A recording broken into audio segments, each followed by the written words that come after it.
Hi, it's Stephanie.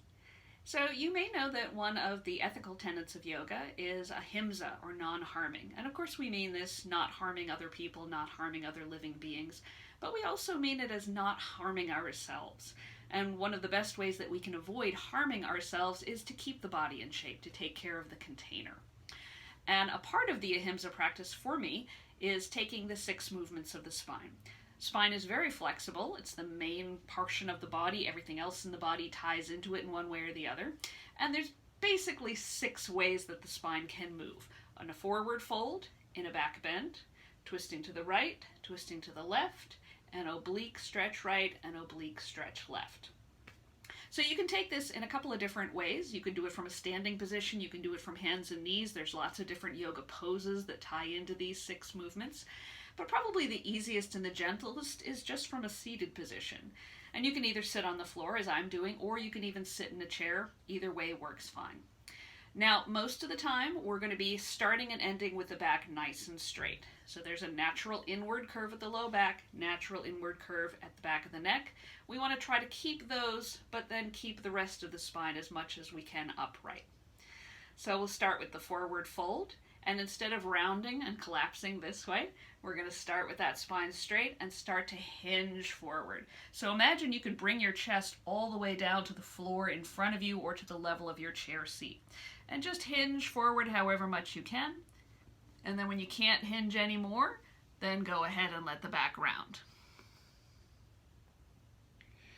You can hold this for as long as you like. I won't be holding very long right here because we're doing a video, but you can hold this 5 breaths, 10 breaths, 20 breaths, as long as you're breathing deeply and comfortably.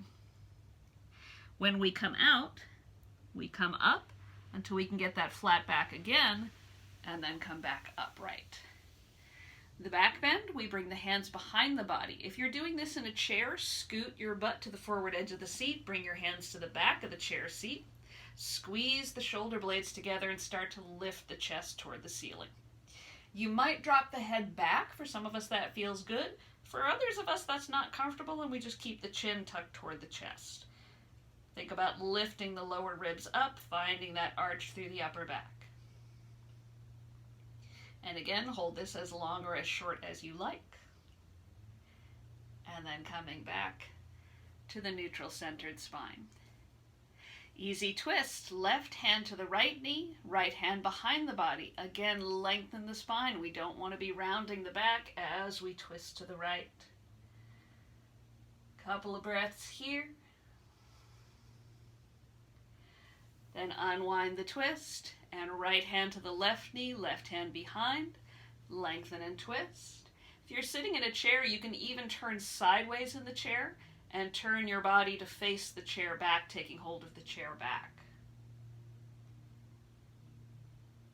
And back to center.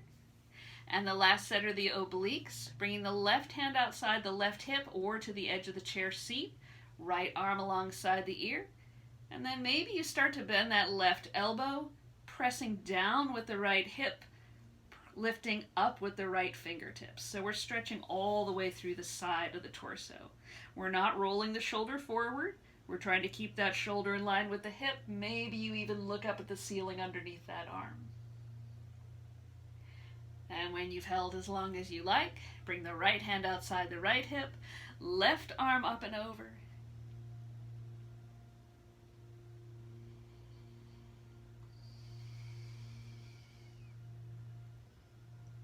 And back to center. And that's it. Seated, hands and knees, standing. You can find these 6 movements of the spine in any way. You can even do this as you're watching TV. Maybe take a commercial break and do your 6 movements once a day. Namaste.